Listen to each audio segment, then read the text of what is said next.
বাংলার মুখ্যমন্ত্রী এবার চিকিৎসকদের বিরুদ্ধে যুদ্ধ ঘোষণা করেছে এবং আগামী দিনে চিকিৎসকদের সমাজচ্যুত করবার চেষ্টা করবেন উনি। সোমবার 19 আগস্ট এই মন্তব্য করলেন কংগ্রেস নেতা অধীর চৌধুরী। আরজি কর কাণ্ড নিয়ে সোশ্যাল মিডিয়ায় পোস্ট ও মিডিয়ায় মন্তব্য করার জন্য সম্প্রতি লালবাজারে ডেকে পাঠানো হয় ডক্টর কুণাল সরকার ও ডক্টর সুবর্ণ গোস্বামীকে। এই প্রসঙ্গে অধীর চৌধুরী বলেন, চিকিৎসকরা আগামী দিনে সব ক্রিমিনাল হয়ে যাবে বাংলার মুখ্যমন্ত্রীর নজরে, এবং আমি অনেক আগেই বলেছি বাংলার মানুষদেরকে চিকিৎসকদের বিরুদ্ধে লেলিয়ে দেওয়া হবে। বাংলার মুখ্যমন্ত্রীর এই নোংরা রাজনীতি বাংলার মানুষ দেখতে পাচ্ছে। আন্দোলনরত চিকিৎসকদের সঙ্গে একবার সৌজন্যমূলক সাক্ষাৎ করে আলোচনা করবার প্রয়োজন বলে উনি মনে করলেন না, কারণ আপনার বিরোধিতা করেছে, আর আপনার বিরোধিতা করা মানেই শত্রুর পর্যায়ে চলে গিয়েছে। আপনি জানেন ভোট আসবে, সাম্প্রদায়িক বিভাজন করব, হিন্দু মুসলমানের বিভাজন করব, লক্ষ্মী ভাণ্ডারের ভয় দেখিয়ে ভোট করাবো। আমি কাউকে পরোয়া করি না, তাই আজ আপনার আক্রমণের শিকার এই বাংলার নাগরিক সমাজ, এই বাংলার চিকিৎসক সমাজ।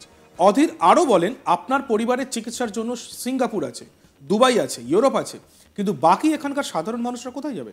তাদের কথা ভেবে চিকিৎসকরা কি বলতে চাইছে সেটা শোনার প্রয়োজন করলেন না আপনি। এরপরে আপনি চিকিৎসকদের গ্রেপ্তার করবেন মিথ্যা কেসে, চিকিৎসকদের বিরুদ্ধে আপনি আইন প্রয়োগ করবেন, আমরা জানি, কিন্তু বাংলার চিকিৎসকরা তারা কোনো অন্যায় অন্যায্য কথা বলছেন না, তাদের সকলের পাশে আমরা আছি। আপনি আমাদের দুর্গাপুজোতে 85,000 টাকা দিয়ে খরিয়ত করতে পারবেন না। বাংলার মা বোনেদের শুধুমাত্র লক্ষ্মীর ভাণ্ডার দেব আর তাদের নির্যাতন করে খুন করলে কিছু বলবো না, এই রাজনীতি বাংলায় স্থায়ী হতে পারে না। অধীর বলেন, আসুন বাংলার মানুষ আমরা সব এক হয়ে অত্যাচারের বিরুদ্ধে প্রতিবাদে গর্জে উঠি। এই বাংলা সকলের, কে কি রাজনীতি করে বড় কথা নয়। আমরা শুনে নেব অধীর চৌধুরী কি বলেছেন। বাংলার মুখ্যমন্ত্রী এবার চিকিৎসকদের বিরুদ্ধে যুদ্ধ ঘোষণা করেছেন এবং আগামী দিনে চিকিৎসকদেরকে সমাজচ্যুত করবার চেষ্টা করবেন উনি। চিকিৎসকরা সব আগামী দিনে ক্রিমিনাল হয়ে যাবেন বাংলার মুখ্যমন্ত্রীর নজরে।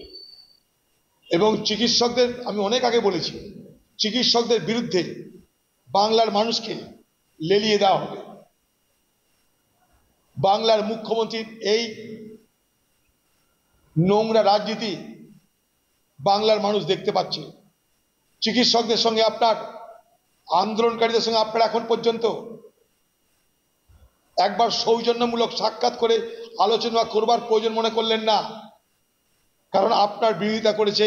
আপনার বিরোধিতা করা মানে আপনার শত্রুর পর্যায়ে চলে গেছে।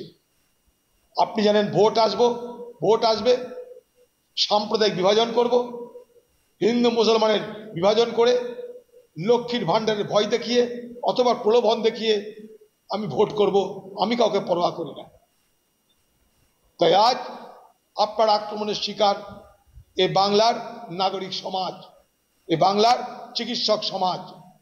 আপনার চিকিৎসার জন্যে, আপনার পরিবারের চিকিৎসার জন্যে সিঙ্গাপুর আছে, দুবাই আছে, ইউরোপ আছে, বাকি এখানকার সাধারণ মানুষরা যাবে কোথায়? তাদের কথা ভেবে চিকিৎসকরা কি বলতে চাইছে সেটা শোনার প্রয়োজন মনে করলেন আপনি। এরপরে চিকিৎসকদের আপনি গ্রেপ্তার করবেন মিথ্যা কেসে, চিকিৎসকদের বিরুদ্ধে আপনি আইন প্রয়োগ করবেন, আমরা জানি, কিন্তু বাংলার চিকিৎসকরা তারা কোনো অন্যায্য অন্যায় কথা বলছে না, তাদের সকলের পাশে আমরা আছি। এই বাংলার মানুষ দৃঢ়তা, হিম্মত, শৌর্য, বীর্য এবং সাম্যের মনোভাব নিয়ে আমরা বেঁচে থাকব। আপনি আমাদেরকে দুর্গাপুজোতে 85,000 টাকা দিয়ে খরিদ করতে পারবেন না।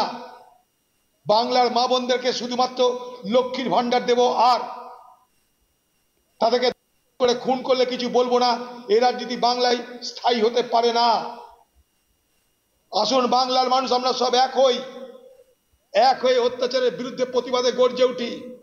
এই বাংলা সকলের, কে কি রাজনীতি করে বড় কথা নয়। এই বাংলাকে যদি বাঁচাতে হয়, বাংলার মানুষকে সকলকে ঐক্যবদ্ধ হয়ে এই তৃণমূল নামক স্বৈরাচারের বিরুদ্ধে, মমতা নামক স্বৈরাচারীর বিরুদ্ধে লড়তে হবে। আমি তৃণমূলের বহু নেতা কর্মী আছে, তারা কিন্তু জানে যে তারা যেটা করছে সেটা অন্যায় করছে। প্রত্যেকের পরিবারে মা বোন আছে, আমি আগেও বলেছি আজও বলছি, তাদের সঙ্গে আলোচনা করে দেখুক যে এখানকার চিকিৎসকরা কোনো অন্যায় আন্দোলন করছে কিনা। আপনার ঘরেরও মা বোন আছে, তাদের নিরাপত্তা আপনার দায়িত্বের মধ্যে পড়ে। শুধুমাত্র দিদির কথায়, দিদির ইচ্ছা অনুসারে পরিচালিত হয়ে আপনার নিজের সামাজিক কর্তব্য, সাংসারিক কর্তব্য, নৈতিক কর্তব্য থেকে আপনারা বিচ্যুত হবেন না বলে বিশ্বাস করি।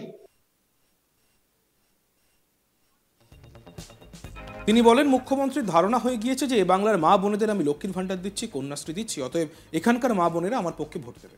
আমরা শুনে নিই অধীর চৌধুরী কি বলেছেন। বলবেই তো, মুখ্যমন্ত্রী তো মদত করছে, মুখ্যমন্ত্রী জানে, মুখ্যমন্ত্রীর ধারণা হয়ে গেছে যে এ বাংলার মা বোনেদের আমি লক্ষ্মীর ভাণ্ডার দিচ্ছি, কন্যাশ্রী দিচ্ছি, অতএব এখানকার মা বোনেরা আমার পক্ষে ভোট দেবে। এক।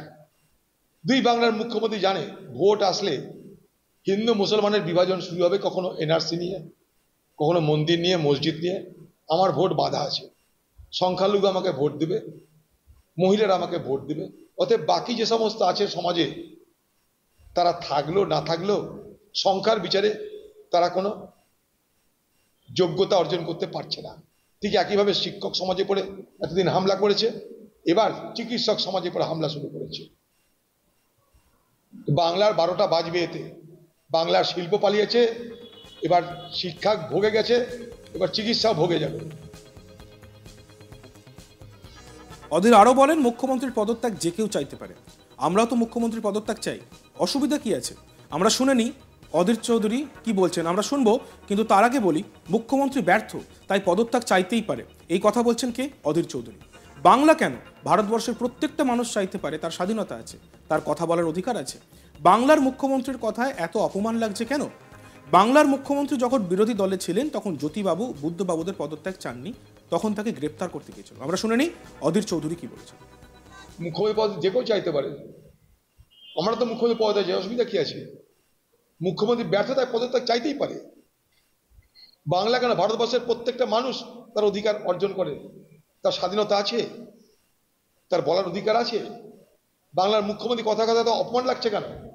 বাংলার মুখ্যমন্ত্রী যখন বিরোধী দলে ছিলেন তখন তিনি জ্যোতিবাবুদের বুদ্ধবাবুদের পদত্যাগ চাননি, তখন তাকে গ্রেপ্তার করতে গেছিল।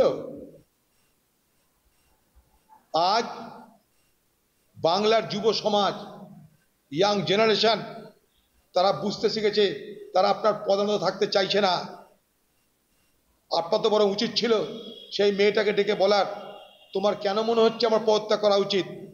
আমি তোমাকে যে শিখতে চাই, জানতে চাই, তাহলে আপনি মুখ্যমন্ত্রী হতেন।